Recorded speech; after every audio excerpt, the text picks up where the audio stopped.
Wait, hold on. Before we start, this video is about the St. Louis Blues, so bippity boppity boop boom, the background is now blue. I hope you found this so funny that it keeps you rolling on the floor laughing for the rest of the video. Alright, enjoy. The 2019 St. Louis Blues Cup run is one of my favorite cup runs in recent memory. A horrific, disastrous start to the season. They're at the bottom of the standings, behind even teams like the Kings and Senators. It could not be more St. Louvery. But miraculously, they turn it all around and end up making the playoffs and the Stanley Cup final, where they defeat the Boston Bruins, the team that beat them all those years ago, to finally, after half a century of waiting, win their first Stanley Cup. Also Gloria. Very brief rundown, I know, but god damn it, it was cinema. But why am I mentioning this in a video about the 2024-25 St. Louis Blues? Because as it stands right now, this current Blues team is currently doing a very similar thing to what the previous Blues team did. Not like the playoffs thing, that hasn't even started yet. I'm talking about the turning their season around thing. Now, this season did not start nearly as badly for them as it did in 2018-19, but playoffs were definitely a long shot heading into the All-Star break. Oh, sorry, I mean the Four Nations facing off break. But oh, whoa, mama mia, okami, they have taken Connor McDavid's advice and dug the fuck in. As of this video, they have the second wildcard slot in the NHL, are on a 9-game winning streak, and are undefeated in the month of March. Undefeated at home, I mean. But you think any of that's impressive? Yeah, shut the fuck up. I'm getting to the best part. Since the regular season hockeys came back, the Blues have gone a staggering 15-2-2 and have put an amazing 32 points in the standings. Now, I'm not a colorologist, but I'm pretty sure that's a good thing for the Blues. To understand what the fork happened to this team, we first have to look towards the end of November. I know, a bit earlier than the aforementioned Four Nations face-off break, but stick with me here. Back then, the Blues were a bit more down low, with some really bad teams that are really sucky and smell like boogers. With only 53 goals for and 74 goals against, it was clear that some changes needed to be made to the Blues if they wanted to avoid, you know, that intentionally sucking thing called tanking. So the team dropped a patch that removed head coach Drew Bannister and replaced him with new head coach Jim Montgomery, who was conveniently fired by the Bruins like 5 days earlier. This coaching change ended up being the best possible decision they could have made. There are some nerdy numbers that show just how much Monty has improved the Blues, but these numbers were posted before the Predators game, thus they're outdated, and I don't know where to find more in-dated numbers, and trying to calculate them myself sounds like too much work, so I'm gonna go the lazy route and not tell you, but I will show you the outdated numbers because I'm nice. These numbers still prove my point nonetheless, which is that Jimmy Montron, he's good. While I wouldn't consider him the #1 big reason why the Blues randomly became a cup contender, I'll talk about that guy later, I do believe he was the first domino that led to this. Hatsune Miku? In order for him to have an effect though, he first needs some players who can competently touch a stick. And while he may not have the likes of the Tarasenkos or the O'Reillys, he still has some pretty good choices. Remember earlier when I gave you some outdated numbers because I was too lazy to calculate them? Yeah, I kinda sort of lied. That first one I actually did calculate. It really wasn't that hard. I just had to add up all the goals scored under Montgomery and then divide it by the number of games and boom, I got the number. But while doing this, I noticed, damn, they've been scoring a lot of goals. You've got the likes of Robert Thomas scoring 68 points and Jordan Kyrou scoring 31 goals, which I guess compared to McKinnon and Draisaitl really isn't that much. Oh, and you see that guy over there? That's my neighbor. His name is Jake.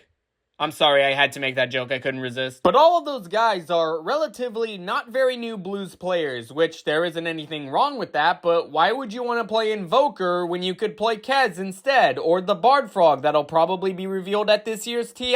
I hope his name is Ribbit Ribbington. That's why I instead offer to you Dylan Holloway. Originally selected by the Oilers in the 2020 NHL draft, Dylan Holloway didn't score that much with Edmonton, probably because he was still working on this whole playing in the NHL thing. He did score a couple goals in the Stanley Cup final, which is cool. The Blues saw great promise in this little kiddo, so they decided to give him some chicken tendies in the form of a 2-year, $2.2 million contract that the Oilers had the option to match. But Edmonton was like, what? $2.2 million? What are you, a fucking charity? Hell no, we ain't giving him that shit. We need that money to re-sign Draisaitl and sign Jeff Skinner, Victor Arvidsson, and all 10 of McDavid's sleep paralysis demons. You can keep him for all we care. So far, this decision has been a big L on their part, as Holloway has since become a breakout star for the Blues and potentially their new face of the team. And I looked at his game logs. If you don't know what that is, you go to the NHL website, you go to stats, you click on a player, you scroll down a bit, boom, right there, game logs. It seems that he's done a lot more scoring after Jim Montgomery took the helm. However, he and Monty weren't enough to fix the team, and they continued to struggle. That changed, at the Four Nations face-off. Now they're in a wildcard spot, blah, blah, blah. I already told you all this. What I didn't tell you, on accident, not on purpose, I promise I would never keep anything from you, was that the Blues goal differential post-Four Blations face clan was plus 33. That's a big enough differential to jump them into the positives in the overall goal differential, not just by a bit, but by a good margin at plus 17. Which isn't all that surprising, since I did say that they score a bunch, but that was including before Los Cuatro Naciones se enfrentan. So if the coaching change didn't fix the Blues and the high scoring didn't fix the Blues, then what did fix the Blues? The answer to that is between the pipes. His name is Jordan Binnington, and he is the #1 big reason why the Blues randomly became a cup contender that I alluded to like minutes earlier. Jordan Binnington is one of those players that fans really don't like. He has done a lot of things on the ice to give the average hockey schmuck this opinion of him. I won't go into any of them, just know he kind of a dick. That's not what matters. What matters is tending the goal, which Jordan Binnington happens to be really great at. However, with the caveat that he is incredibly inconsistent. Or at least he was until the final game of the Four Nations face-off. Canada versus USA for ultimate bragging rights and also some politics stuff, but whatever. Jordan Binnington decided this was the perfect game to return back to 2019 Stanley Cup playoff form. His outstanding bricked-up performance with multiple big saves in overtime not only helped Canada win the Four Nations face-off, but also silenced many critics of the Binster. And even if they weren't silenced by that, they've certainly been silenced now, as Binnington has been riding the wave of that performance ever since. In his game since the Rumble, the Four Nations face-off, he has a save percentage of .916. Plus a bunch of other numbers, but we don't include those. And of them all, he has only lost one of these starts, and ironically, it was against the Pittsburgh Penguins. And he also lost to the Stars, but he didn't start that, so it doesn't count. This is especially great for St. Louis, because if you remember, their 2019 Stanley Cup run involved a really good Jordan Binnington, so that's another similarity between the two teams. And I'm sure he appreciates the assistances from new defensemen Cam Fowler and Philip Broberg, who is another Oiler that got tendered. And another goaltender,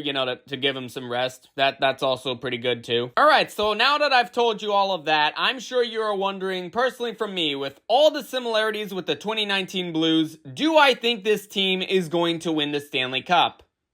No, I don't. You see, the Stanley Cup playoffs are fucking weird. We're only halfway into this decade, and it's already seen 2 ridiculously improbable finals runs. That alone should mean anyone who tries to confidently predict any team winning the Stanley Cup should be put in a psych ward, but on the off chance you disagree, you would think these 2 underdog runs would mean the Blues' chances of winning the Stanley Cup are higher. Well, 2 things. First, neither of those teams won the Stanley Cup, they only made it there, and second, I didn't think either of those teams even had a chance of making it past the first round. Whereas with the Blues, especially with how they've been playing recently, I think they have a fairly reasonable chance of making it past the first round. Yeah, I know that sounds very contradictory, but I ironically think that actually lowers their chances of winning the Cup. So for that one reason, I am predicting no, the St. Louis Blues will not be winning the Stanley Cup this year. I also give consent to any and all Blues fans watching this video to clown on me and call me stupid if they do win the Cup. Anyways, obligatory outro, goodbye. And we just...